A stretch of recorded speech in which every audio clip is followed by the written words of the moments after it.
কি ব্যাপার, পড়তে বসিস নি এখনো? তুই সারাদিন শুধু ছবি আঁকলেই হবে? এখন যদি সিরিয়াস না হোস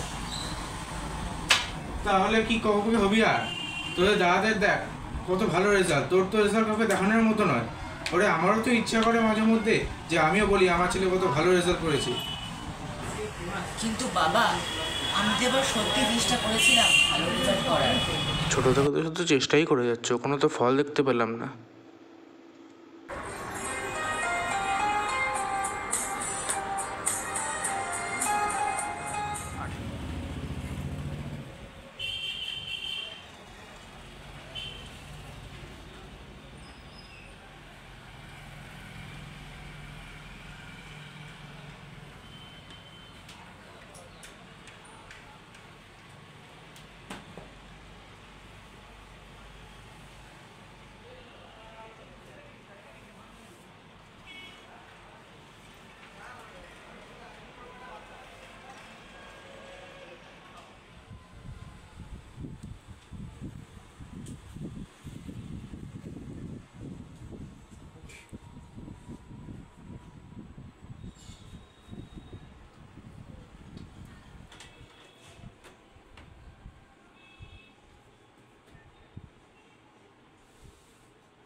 আজকে তোমাদের আঁকা প্রতিযোগিতার বিষয় হলো তোমাদের প্রিয় মানুষের ছবি আঁকো।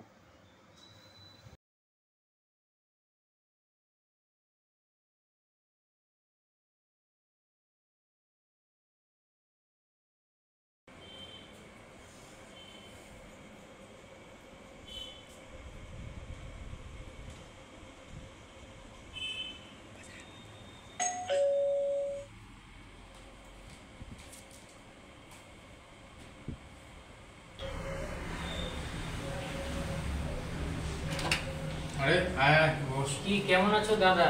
এই তো ভালোই আছে। বাবাই কোথায়?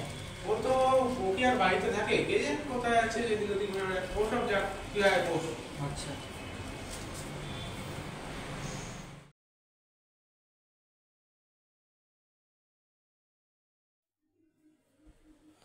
বাহ, ড্রয়িংটা বেশ ভালোই হয়েছে তো।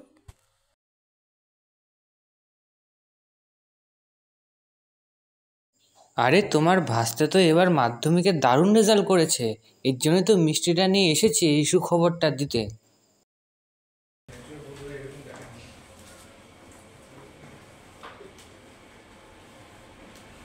কি বলিস দাদা, এত কম নম্বর পেয়েছে? কি যে বলি বল, এত করে বোঝাই কিছুতেই বোঝে না। কতবার বলেছি তোদের দাদা দিদিদের দেখ, ওরা কত ভালো রেজাল্ট করে, ও কত ভালো, ওদের মতো হয়ে দেখা। এ বাবা, এত কম নম্বর পেয়েছে, তার উপর আবার লুকিয়েও রেখেছে। এক কার পেয়েছে ওই আঁকা, সারাদিন শুধু হিজিবিজি এঁকেই যায়। কতবার করে বোঝাই যে ওসব দিয়ে পেট চলবে না, ওসব শুধুমাত্র সিনেমাতেই একমাত্র ভালো লাগে।